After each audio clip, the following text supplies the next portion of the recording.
الحمد لله نحمده ونستعينه ونستغفره ونؤمن به ونتوكل عليه ونعوذ بالله من شرور أنفسنا ومن سيئات أعمالنا من يهده الله فلا مضل له ومن يضلله فلا هادي له وأشهد أن لا إله إلا الله وحده لا شريك له وأشهد أن محمدا عبده ورسوله أما بعد فأعوذ بالله من الشيطان الرجيم بسم الله الرحمن الرحيم قال الله تعالى في القرآن المجيد إنما يعمر مساجد الله من آمن بالله واليوم الآخر وأقام الصلاة وآتى الزكاة ولم يخشى إلا الله فعسى أولئك أن يكونوا من المهتدين. صدر ذی وقار مشفق علماء کرام، بزرگوں و دوستوں، آج کے اس جلسہ میں شرکت کا موقع اللہ تعالیٰ نے عنایت فرمایا. آپ کی محبت اور آپ کی آواز نے یہاں لا کر کھڑا کیا. اپنے اعتبار کی سب سے بہترین مجلس سجائی گئی. دن میں خواتین کا پروگرام رکھا گیا اور رات میں مردوں کا پروگرام، مردوں کا جلسہ رکھا گیا. بغرض تعمیر و توسیع جامع مسجد چھوٹا ٹاپو. بڑا مقدس پروگرام ہے، لیکن کثرت سے جلسے ہونے کے سبب شاید لوگوں کی آمد کم ہے، لیکن جتنے بھی لوگ ہیں قابل مبارکباد ہیں اور وہ بہترین محفل میں جمع ہیں. بہت ہی مختصر وقت، اور اس مختصر وقت میں میں آپ کے سامنے مسجد کی تعمیر اور پھر اس کے آداب، اس کی توسیع، پھر مسجد بنانے کا رسم آپ کے سامنے اسلام کی روشنی میں رکھوں گا انشاءاللہ. حمد و صلات کے بعد میں نے آپ حضرات کے سامنے ایک آیت کریمہ تلاوت کی ہے. سب سے پہلے میں اس آیت کا ترجمہ پیش کر دیتا ہوں.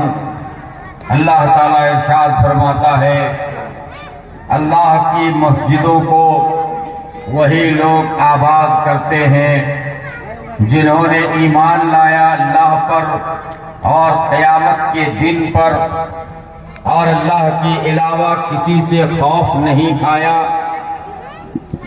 امید ہے کہ یہی لوگ راہ ہدایت میں ہیں، ہدایت یافتہ ہیں. یہ تھا تلاوت کردہ آیت کا ترجمہ. ترجمہ کے بعد آئیے میں آپ کے سامنے یہ بات رکھنا چاہتا ہوں کہ اللہ کی مسجدوں کو آباد کرنا، تعمیر کرنا کس معنی پر محمول ہے اور کون لوگ اللہ کی مسجدوں کو آباد کرتے ہیں. سب سے پہلے آپ اس بات کو ذہن نشین کر لیں کہ مسجد روئے زمین کی سب سے بہترین جگہ ہے. مسجد ہی اسلامی نشر و اشاعت کا مرکز ہے. مسجد ہی اسلام کا پیغام دیتی ہے. مسجد ہی دروس اور حلقات اور مجتمعات کا انتظام کرتی ہے. مسجد ہی اتحاد و اتفاق کا درس دیتی ہے. مسجد ہی سے اسلام کی روشنی پوری دنیا کے اندر پھیلی ہے. ورنہ تاریخ کی روشنی میں اگر آپ دیکھیں گے تو اللہ کے نبی جب سب سے پہلے مدینہ تشریف لے گئے تو آپ نے سب سے پہلا کام جو کیا تھا وہ مسجد کی تعمیر تھی. آپ نے سب سے پہلے مسجد کی تعمیر کی تھی. آپ صحابہ کرام کے ساتھ مل جل کر کے مسجد کی تعمیر فرما رہے تھے. صحابہ کرام اینٹ ڈھو رہے تھے. مسلم کی حدیث کی عبارت ہے ینقلون الصخرہ، یعنی صحابہ کرام بڑے بڑے چٹانوں کو ڈھو رہے تھے، بڑے بڑے پتھروں کو ڈھو رہے تھے. وَيَرْتَجِزُونَ، اور صحابہ کرام رجزیہ اشعار پڑھ رہے تھے. وَرَسُولُ اللَّهِ صلی اللہ علیہ وسلم مَعَهُمْ، اور اللہ کے نبی صلی اللہ علیہ وسلم صحابہ کرام کے ساتھ تھے. ان کی تعمیر، مسجد کی تعمیر میں ہاتھ بٹھا رہے تھے. صرف ہاتھ ہی نہیں بلکہ آپ اپنے ہاتھ سے پتھر ڈھو ڈھو کر کے مسجد کی تعمیر فرما رہے تھے. اور صحابہ کرام وہم یقولون، اور صحابہ کرام یہ دعا فرما رہے تھے شعر کی شکل میں، اللہم لا عیش الا عیش الاخرہ فانصر الانصار والمہاجر. اے اللہ، دنیا کے اندر کوئی بھلائی نہیں ہے سوائے آخرت کی بھلائی کے. اے اللہ، تو انصار اور مہاجر کی مدد فرما. یہ دعا فرما رہے تھے صحابہ کرام اور مسجد کی تعمیر فرما رہے تھے. میرے بھائیو، مسجد کی تعمیر یہ ہر انسان کا فرض ہے، ہر انسان کے لیے واجب ہے کہ مسجد کی تعمیر کرے. جو اسلام کا بہترین قلعہ ہے، جو جنت کا بازار ہے، جو جنت کا باغ ہے، جو انسان مسجد میں داخل ہو جاتا ہے وہ اللہ کا مہمان ہو جاتا ہے.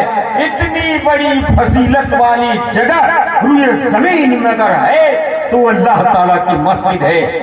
چنانچہ نبی کریم صلی اللہ علیہ وسلم نے ارشاد فرمایا من توسع وجاء بالمسجد فهو سائل اللہ، جو شخص وضو کرتے ہوئے مسجد میں داخل ہوتا ہے وہ اللہ کا مہمان ہوتا ہے اور اللہ اس کے میزبان ہوا کرتا ہے.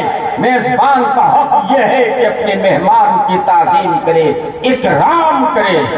آپ جب مسجد میں داخل ہوتے ہیں تو آپ کی فضیلت بڑھ جاتی ہے، آپ جنت کے باغ میں داخل ہو جاتے ہیں. اس لیے اللہ کے نبی فرماتے ہیں اذا مررتم بریاض الجنہ فارتعوا بها، جب تم جنت کے باغوں میں سے کسی باغ سے گزرو تو اس باغ کی سرسبزی اور شادابی کو چر لو.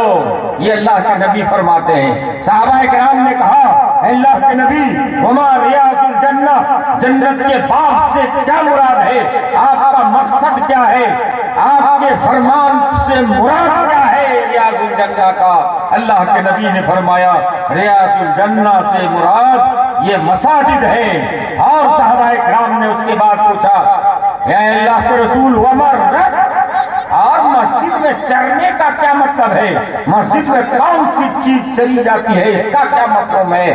اللہ کے نبی نے فرمایا مسجد میں چرنے کا مطلب یہ ہے کہ تم مسجد میں داخل ہو جاؤ اور داخل ہونے کے بعد یہ دعا پڑھو سبحان اللہ والحمد للہ ولا الہ الا اللہ واللہ اکبر. یہ دعا پڑھنا، یہ مسجد میں داخل ہو کر کے دعا پڑھنا، یہ چرنا ہے. ریاض الجنہ، باغ میں جا کر کے چرنے کا مفہوم یہی ہے. میرے بھائیو، مسجد کی تعمیر اور توسیع کی فضیلت اور اہمیت جب آپ دیکھیں گے تو آپ کو پتا چلے گا کہ روئے زمین میں سب سے پہلی مسجد کون سی ہے؟ سب سے پہلی مسجد کون سی تعمیر کی گئی تھی اس روئے زمین میں؟ اس کا جواب یہ ہے کہ وہ مسجد تھی خانہ کعبہ. روئے زمین میں سب سے پہلی مسجد بنائی گئی تھی میرے بھائی، جو تقویٰ کی بنیاد پر رکھی گئی تھی. اور جس چیز کی بنیاد تقویٰ پر ہو، اخلاص پر ہو، عمل صالح پر ہو، وہ دیر پا ہوا کرتی ہے اور وہ عند اللہ مقبول بھی ہوا کرتا ہے. اس لیے ضرورت اس بات کی ہے کہ ہم مسجد کی تعمیر کریں، لیکن مسجد کی تعمیر میں آپ کے اندر فخر نہیں ہونا چاہیے، فخر اور مباحات نہیں ہونے چاہیے، غرور نہیں ہونا چاہیے، ریا نہیں ہونا چاہیے، سمعہ نہیں ہونا چاہیے، آپ کے دل میں یہ بات نہیں آنی چاہیے کہ میری مسجد سب سے زیادہ خوبصورت ہے، میرے مسجد کے مینار سب سے زیادہ بلند ہے، میرے مسجد کے تنبورے سب سے زیادہ مضبوط ہے، اس گاؤں کی مسجد سے زیادہ میرے گاؤں کی مسجد خوبصورت ہے، اور اس چیز کو لے کر کے لوگوں کے سامنے فخر مباحات کریں، یہ جائز نہیں ہے۔ اس لیے کہ نبی کریم صلی اللہ علیہ وسلم نے ارشاد فرمایا، ان من اشراط الساعہ، قیامت کی نشانیوں میں سے ایک نشانی یہ بھی ہے ان یتباہی الناس بالمساجد، کہ لوگ مسجدوں کے سلسلے میں آپس میں ایک دوسرے پر فخر کرنے لگیں گے، یہ قیامت کی نشانیوں میں سے ایک نشانی ہے۔ اس لیے مسجد کی تعمیر میں یہ فخر و مباحات نہیں آنے چاہیے، بلکہ اخلاص ہونا چاہیے۔ مسجد کی تعمیر میں اللہ کا خوف ہونا چاہیے، مسجد کی تعمیر میں مقصد اللہ کی عبادت ہونی چاہیے، یہ عبادت جب خالص اللہ کے لیے ہوگی، مسجد کی تعمیر چونکہ یہ بہت بڑی عبادت ہے، عظیم عبادت ہے، جب اس کی تعمیر اخلاص کے ساتھ ہوگی تو پھر یقیناً اللہ تعالیٰ آپ کے لیے جنت میں گھر بنائے گا، جیسا کہ ہمارے دوست نے بیان فرمایا، مشہور ترین حدیث ہے وہ، اور سارے علماء کرام اس موضوع کے تحت بیان کرتے ہیں۔ اور بھی میں آپ کے سامنے رکھتا ہوں کہ یہ جو مسجد ہے جس کی تعمیر اور توسیع کے لیے آپ یہاں پر اکٹھے ہوئے ہیں، اس کے بارے میں نبی نے کیا فرمایا؟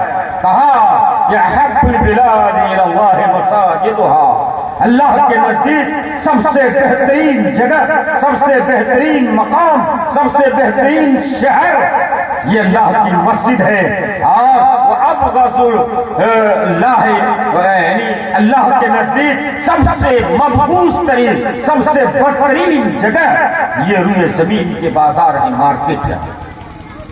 سب سے بہترین جگہ مسجد، سب سے بدترین جگہ مارکیٹ۔ مسجد میں ہوتا کیا ہے؟ مسجد میں جب آپ داخل ہوتے ہیں تو سب سے پہلے تحیت المسجد کی 2 رکعت نماز پڑھتے ہیں، اور پھر آپ فرض نمازوں کو ادا کرتے ہیں، تسبیح و تحلیل کرتے ہیں، قراءت قرآن کرتے ہیں، حلقات لگا کر کے کتاب و سنت کے بارے میں بحث کرتے ہیں، حلال و حرام کے بارے میں مذاکرہ کرتے ہیں۔ یقیناً ثواب کا کام ہے، نیکی کا کام ہے، اور کردار آخرت کا کام ہے، لیکن وہی چیز نہ کر کے اگر آپ بازار میں ہوتے ہیں تو بازار کو سب سے بدترین جگہ اس لیے کہی گئی ہے کہ بازار میں عام طور پر جھوٹ کا سودا بہت زیادہ ہوتا ہے، جھوٹ کا کاروبار بہت زیادہ ہوتا ہے۔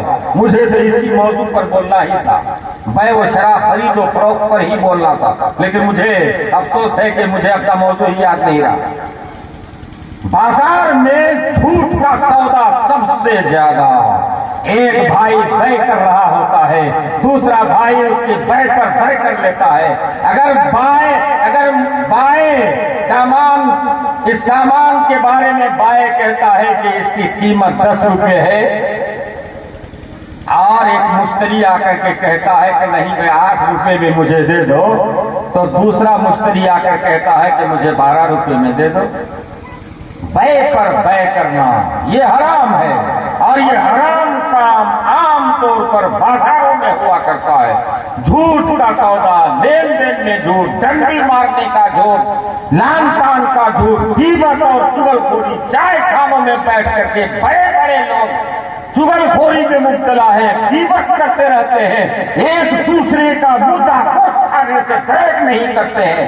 اس لیے نبی کریم صلی اللہ علیہ وسلم نے فرمایا کہ روئے زمین میں سب سے بدترین جگہ یہ بازار ہے، اور سب سے بہترین جگہ کون سی ہے؟ یہ اللہ تعالیٰ کی مسجد ہے۔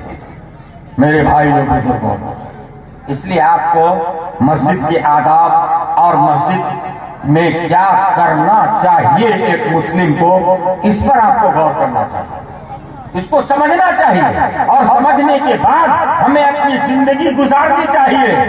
حضرت معاویہ رضی اللہ تعالیٰ عنہ مسجد میں داخل ہوتے ہیں، تشریف لاتے ہیں، دیکھتے ہیں ایک حلقہ ہے، یعنی ایک جماعت ہے، اور جماعت کے لوگ مذاکرہ کر رہے ہیں، دینی مسائل آپس میں ایک دوسرے سے بیان کر رہے ہیں اور ایک دوسرے کو سنا رہے ہیں۔ ایسے وقت میں حضرت معاویہ رضی اللہ تعالیٰ عنہ پہنچتے ہیں اور کہتے ہیں کہ تم لوگ یہاں کیوں بیٹھے ہو؟ صحابہ کرام کہتے ہیں کہ ہم لوگ یہاں بیٹھے ہیں تاکہ ہم لوگ اللہ کا ذکر و اذکار کریں، یعنی ہم لوگ بیٹھ کر کے اللہ کا ذکر و اذکار کرتے ہیں۔ حضرت معاویہ نے کہا اللہ کی قسم، کیا واقعی تم لوگ اللہ کا ذکر و اذکار کرنے کے لیے ہی بیٹھے ہو؟ صحابہ کرام نے کہا کہ ہاں اللہ کی قسم، ہم لوگ اللہ کا ذکر و اذکار کرنے ہی کے لیے بیٹھے ہیں۔ حضرت معاویہ نے کہا کہ میں نے اللہ کی قسم اس لیے نہیں کھائی کہ تم لوگ اپنی باتوں میں جھوٹے ہو، بلکہ میں نے اللہ کی قسم اس لیے کھائی کہ میں نے اللہ کے نبی کو یہ کہتے ہوئے سنا تھا کہ آپ ایک مرتبہ مسجد تشریف لائے اور اسی طرح کا ایک حلقہ دیکھا، جو لوگ ذکر و اذکار میں مشغول تھے، آپ نے ان لوگوں سے بھی یہی سوال کیا تھا کہ تم لوگ یہاں کیوں بیٹھے ہو؟ صحابہ کرام نے جواب دیا تھا کہ جلسنا نذکر اللہ و نحمدہ، ہم لوگ یہاں بیٹھے ہیں کہ اللہ کا ذکر و اذکار کرتے ہیں، اللہ کی حمد و ثنا بیان کرتے ہیں اور اللہ کا احسان مانتے ہیں کہ اللہ نے ہمیں اسلام کی طرف رہنمائی کی، اسلام کی ہدایت کی۔ اللہ کے نبی نے بھی اس وقت کہا تھا کہ اللہ کی قسم، کیا تم لوگ صرف اسی لیے بیٹھے ہو؟ صحابہ کرام نے کہا تھا کہ ہاں اللہ کی قسم، ہم لوگ اسی لیے بیٹھے ہوئے ہیں۔ اللہ کے نبی نے فرمایا تھا اس وقت کہ لوگوں سن لو، حضرت جبریل علیہ السلام میرے پاس ابھی تشریف لائے تھے، انہوں نے کہا کہ فرشتوں کے سامنے اللہ تعالیٰ تم لوگوں پر فخر کرتا ہے۔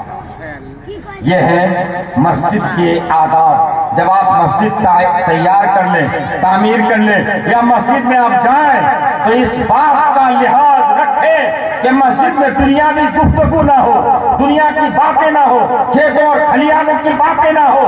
حضرت عمر رضی اللہ تعالیٰ عنہ مسجد میں تشریف لاتے ہیں اور تشریف لانے کے بعد حضرت صائب بن یزید اس حدیث کے راوی ہیں، وہ بیان کرتے ہیں عمر فاروق مسجد میں تشریف لانے کے بعد میری جانب ایک کنکری پھینکا۔ میں نے اپنی نگاہ اٹھا کر دیکھا تو یہ حضرت عمر ہے اور میری جانب انہوں نے کنکری پھینکی۔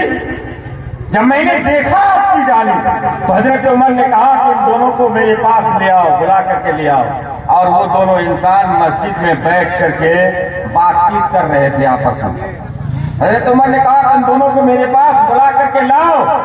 حضرت صائب بن یزید رضی اللہ تعالیٰ عنہ گئے اور ان دونوں کو بلا کر کے لائے۔ حضرت عمر نے پوچھا کہ تم لوگ کون ہو یا تم لوگ کہاں سے آئے ہو؟ یہ سوال آپ نے پوچھا تھا۔ ان دونوں نے جواب میں کہا تھا کہ ہم لوگ طائف سے ہیں یا طائف سے ہم لوگ آئے ہیں۔ حضرت عمر نے کہا کہ اگر تم لوگ اس شہر کے ہوتے یعنی مدینے کے ہوتے تو میں تم دونوں کو بھی سزا دیتا۔ تم لوگ اللہ کی مسجد میں دنیا کی باتیں کرتے ہو اور اپنی آوازوں کو بلند کرتے ہو۔ میرے بھائیوں، بزرگوں اور دوستوں، آج اگر مسجدوں کا حال دیکھ لیں تو سلام پھیرنے کے بعد سب سے پہلے دنیاوی باتیں شروع ہو جاتی ہیں، کھیت کھلیانوں کی باتیں شروع ہو جاتی ہیں، فلاں آدمی ایسا ہے تو فلاں آدمی ایسا ہے، اس طرح کی باتیں شروع ہو جایا کرتی ہیں۔ یہ مسجد کو آباد کرنا نہیں ہے، یہ اس کو مسجد کی تعمیر نہیں کہتے ہیں۔ مسجد کی تعمیر تو اسی کو کہتے ہیں کہ آپ مسجد کی دیکھ بھال کریں، مسجد کی تعمیر و توسیع کریں، مسجد کے آداب کا خیال رکھیں۔ مسجد میں جس طریقے سے اللہ کے نبی اور صحابہ کرام نے جس بات کا خیال رکھا، اس بات کو آپ پورے طور پر اپنی زندگی کے عملی زندگی میں آپ پہنائیں، اس کو اپنی زندگی میں نافذ کریں اس کو۔ حضرت ابو ہریرہ کی بات لے لیجیے، جو بڑے صحابی ہیں، ہمارے صحابہ میں سے ایک صحابی رسول ہیں حضرت ابو ہریرہ۔ وہ بیان کرتے ہیں کہ میں بازار گیا تو میں بازار جا کر کے لوگوں سے کہا کہ لوگوں تم لوگ یہاں پر کیا کر رہے ہو؟ وہاں پر نبی کریم صلی اللہ علیہ وسلم کی وراثت تقسیم ہو رہی ہے اور تم لوگ یہاں کیا کر رہے ہو؟ حضرت ابو ہریرہ یہ کہنے کے بعد وہیں رکے، لیکن دیگر صحابہ کرام نے پوچھا کہ وہ وراثت تقسیم کہاں ہو رہی ہے؟ حضرت ابو ہریرہ نے فرمایا کہ مسجد میں۔ صحابہ کرام مسجد تشریف لے جاتے ہیں، جب مسجد جاتے ہیں تو وراثت تقسیم کرنے والی جیسی کوئی چیز انہیں نظر نہیں آتی ہے، اور یہ لوگ واپس آ جاتے ہیں اور حضرت ابو ہریرہ سے کہتے ہیں کہ کہاں ہم لوگ تو مسجد گئے تھے لیکن وراثت کی تقسیم جیسی کوئی چیز ہم لوگوں کو مسجد میں نظر نہیں آئی۔ حضرت ابو ہریرہ نے کہا کہ کیا تم لوگوں نے کچھ لوگوں کو دیکھا تھا؟ کہاں ہم نے دیکھا۔ وہ لوگ کیا کر رہے تھے؟ صحابہ کرام نے کہا کچھ لوگ قرآن پڑھ رہے تھے، کچھ لوگ نماز پڑھ رہے تھے، کچھ لوگ حلقہ باندھ کر کے حلال و حرام کے بارے میں گفتگو کر رہے تھے، مذاکرہ علمیہ کر رہے تھے۔ حضرت ابو ہریرہ رضی اللہ تعالیٰ عنہ نے فرمایا یہی تو نبی کریم صلی اللہ علیہ وسلم کی وراثت تھی جو تقسیم ہو رہی تھی، اس لیے کہ اللہ کے نبی نے مال اور دولت نہیں چھوڑا تھا بلکہ علم چھوڑا تھا، اور صحابہ کرام علم تقسیم کر رہے تھے لوگوں کے درمیان۔ یہ ہے مسجد کو تعمیر کرنا۔ مسجد کی تعمیر کون کرتا ہے؟ جو شخص اللہ پر ایمان رکھتا ہے اور قیامت کے دن پر ایمان رکھتا ہے، وہی انسان، وہی لوگ مسجد کو آباد کرتے ہیں اور مسجد کی تعمیر و ترقی میں لگے رہتے ہیں۔ میرے بھائیوں، بزرگوں اور دوستوں، جب آپ مسجد آئیں تو مسجد کا خیال رکھیں، ان کے تقدس کا خیال رکھیں۔ آپ مسجد میں لڑائی اور جھگڑا نہ کریں بلکہ مسجد میں عبادت کرنے کی کوشش کریں۔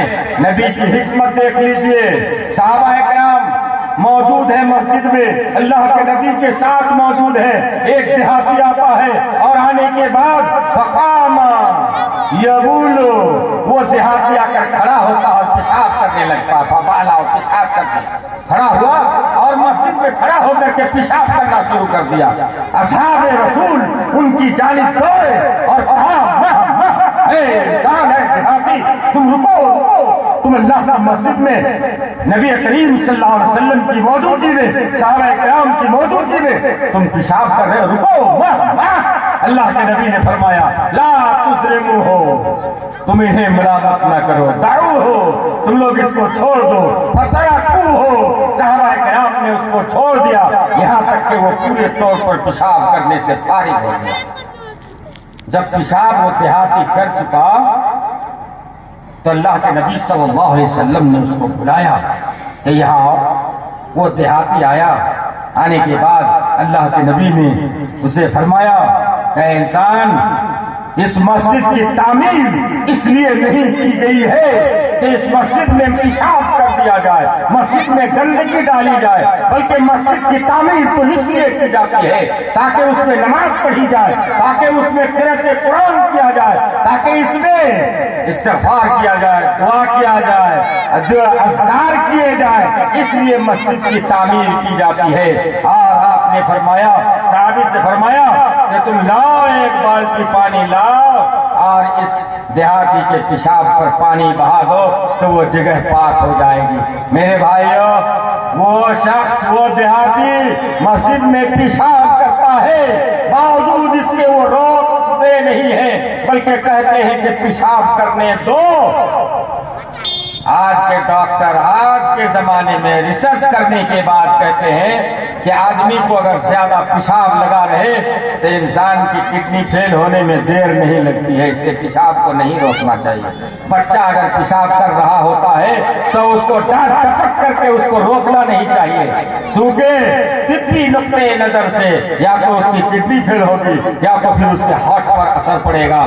اللہ کے نبی صلی اللہ علیہ وسلم نے فرمایا کہ اس کو مت روکو، اس کو نقصان بھی ہو سکتا ہے۔ اور پھر آپ کا مقصد تھا تعلیم دینا، حکمت کے ساتھ تعلیم دینا، اور آپ نے حکمت کے ساتھ تعلیم بھی دیا۔ مسجد نبوی کے اندر، اللہ کے گھر کے اندر آپ نے تعلیم دیا۔ میرے بھائیوں، بزرگوں اور دوستوں، ضرورت اس بات کی ہے کہ آپ اللہ کے گھر کی تقدس کا خیال رکھیں، اور پھر آپ اللہ تعالیٰ ہی سے ڈریں۔ وَلَمْ يَخْشَ إِلَّا اللَّهِ، اس کا ترجمہ بعض نے یہ کیا، لم یخف الا اللہ، یعنی اللہ تعالیٰ کے علاوہ کسی سے ڈرنے کی ضرورت نہیں ہے۔ اگر آپ دین کا کام کرتے ہیں، مسجد کی تعمیر کا کام کرتے ہیں، مدارس کی تعمیر کرتے ہیں، ملامت کرنے والے بہت کچھ کہنے والے کہیں گے آپ مسجد کا چندہ بھی کرتے ہیں، چندہ کرنے کے بعد مسجدوں کی تعمیر کرتے ہیں۔ سماج کے اندر کچھ ایسے عناصر بھی ہوں گے جو چندہ کی وصولی سے پہلے ہی بڑا جھولا لے کر کے بیٹھ جائیں گے آپ سے حساب لینے کے لیے۔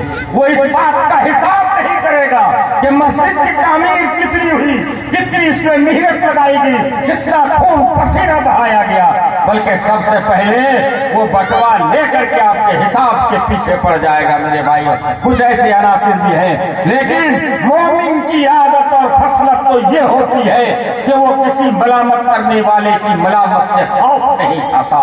وَلَمْ يَخْشَىٰ إِلَّا اللَّهُ، وہ اللہ تعالیٰ کے علاوہ کسی سے نہیں ڈرتا۔ یہ مومن کی صفت ہے میرے بھائی، اور ایسے ہی مومن اللہ کی مسجدوں کو آباد کرتے ہیں، اللہ کی مسجدوں کی تعمیر کرتے ہیں۔ ایک ترجمہ یہ بھی ہے لم يعبد الا اللہ، یعنی اللہ کے علاوہ کسی کی عبادت روا نہیں ہے، جائز نہیں ہے، بلکہ حرام ہے۔ صرف اور صرف ایک اللہ کی عبادت کی جائے گی، اور اللہ کی عبادت میں کسی کو بھی شریک نہیں کیا جائے گا۔ یہ قول، یہ پیغام کہاں سے آپ کو ملا؟ یہ سارا پیغام آپ کو مسجد نبوی سے ملا، یہ پیغام آپ کو نبی کی زبانی ملا، یہ پیغام آپ کو صحابہ کرام کی زبانی ملا ہے کہ آپ ملامت کرنے والوں کی ملامت سے آپ خوف نہ کھائیں میرے بھائیوں، بلکہ دین کا کام آپ کرتے رہیں، کرتے رہیں۔ یقیناً وہ وقت بھی آئے گا کہ جب آپ تقویٰ کا کام کریں گے، پرہیزگاری کا کام کریں گے، دینی کام کریں گے، تو پھر آپ سے وہ متاثر ہو کر کے آپ کا وہ ساتھ دیں گے، اور مسجد کی تعمیر میں آپ کا ہاتھ پکائیں گے، اور پھر اتحاد و اتفاق کا درس بھی دیں گے۔ مسجد میں دیکھیے جب ہم جماعت کے ساتھ نماز قائم کرتے ہیں تو آپ دیکھیے ایک امیر بھی آپ کے بغل میں، غریب بھی آپ کے بغل میں، فقیر بھی آپ کے بغل میں، کوئی تمیز نہیں، کسی کے لیے کوئی صفحہ نہیں، کسی کے لیے کوئی کرسی نہیں، سارے لوگ ایک ہی چٹائی پر کھڑے ہو کر کے نماز قائم کرتے ہیں، کوئی بھید بھاؤ نہیں۔ یہ اتفاق و اتحاد کا درس کہاں سے ملا؟ یہ مسجد ہی سے ملا میرے بھائیوں۔ اگر اس پر آپ غور کریں گے تو ایک مومن کسی دوسرے مومن کے لیے اپنے دل میں حسد اور کینہ اور کپٹ، بغض اور عداوت کبھی نہیں رکھ سکتے ہیں۔ آپ اس کی گہرائی کو دیکھیں میرے بھائیوں کہ مسجد سے کس طریقے سے اتفاق، اتحاد، اخوت اور بھائی چارہ کا پیغام ہمیں ملتا ہے۔ وَأَقَامَ الصَّلَاةَ، وَأَقَامَ الصَّلَاةَ، اور نماز قائم کرتے ہیں۔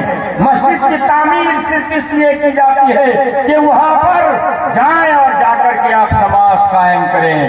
نماز جماعت کے ساتھ پڑھنا فرض عین ہے میرے بھائی، فرض عین ہے، الا کہ کوئی عذر شرعی ہو تو پھر وہ الگ سی بات ہے، ورنہ جماعت کے ساتھ مسجد میں نماز پڑھنا فرض عین ہے۔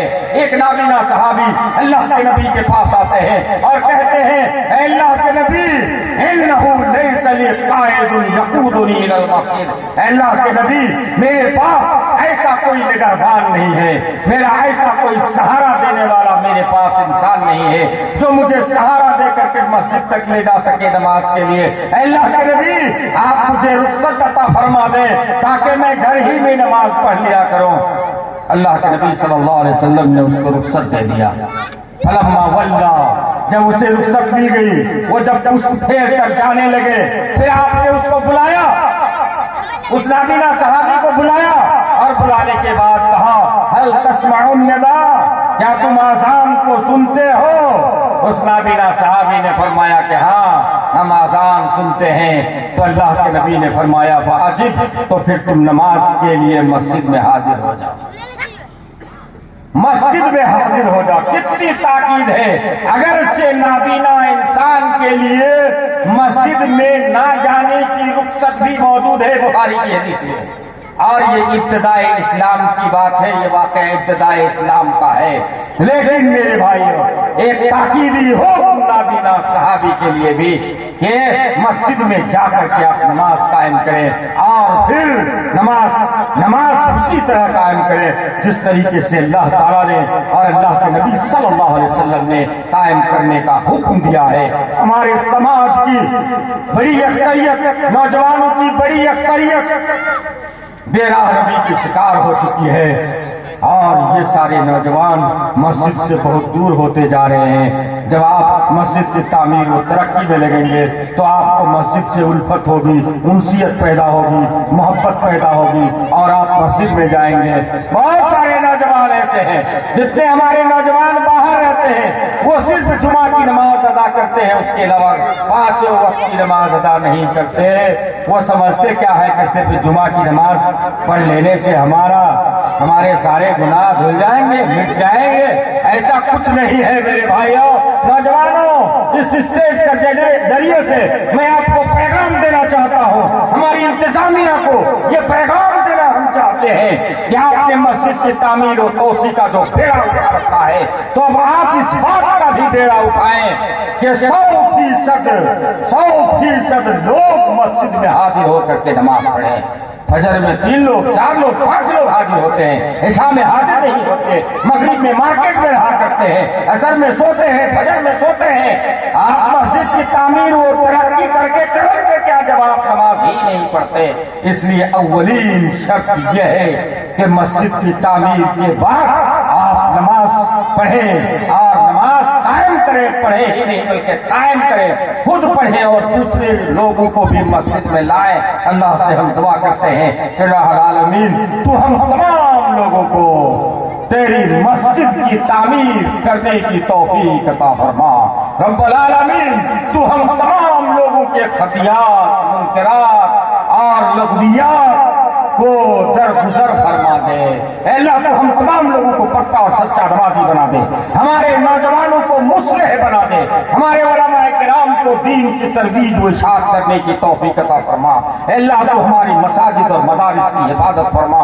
اے اللہ دنیا کے اندر جہاں بھی مسلمان پریشان ہیں اللہ تو ان کی پریشانی کو دور فرما دے۔ اے اللہ بہت سارے ملکوں میں ہمارے کلمہ گو مسلمان جو 5 وقت کی نماز بھی قائم کرتے ہیں آج وہ خطرناک ماحول سے دوچار ہیں۔ اے اللہ تو ان کے دلوں سے خوف اور ہیبت کو دور فرما دے۔ اے اللہ تو باطل کے ساتھ ڈٹ کر مقابلہ کرنے کی توفیق عطا فرما۔